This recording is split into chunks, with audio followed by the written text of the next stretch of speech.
My name is Ali Khademhosseini, and I am currently an assistant professor at the Harvard MIT's Division of Health Sciences and Technology, and I have a joint appointment with Harvard Medical School, specifically at Brigham and Women's Hospital, which is an affiliate of Harvard Medical School. And my research areas are in microscale tissue engineering and biomems area.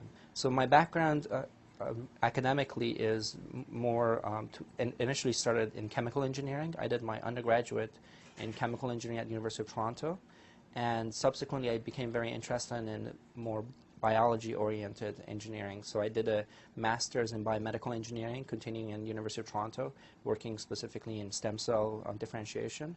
And then I came to MIT and I did my PhD with Professor Robert Langer in bioengineering. And afterwards, after a few months of postdoc, I joined my current position.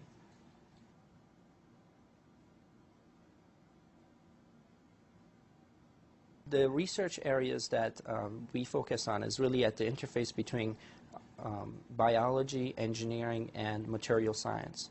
So, and what we're trying to do is to try to address questions that biologists have been trying to answer for a long time, but try to do it in a way that previously could not be done by bringing in new technologies and new perspectives into understanding these questions. And one of the major medical problems we're trying to address is really this shortage of organs. How do we generate three-dimensional organs that could be potentially transplanted?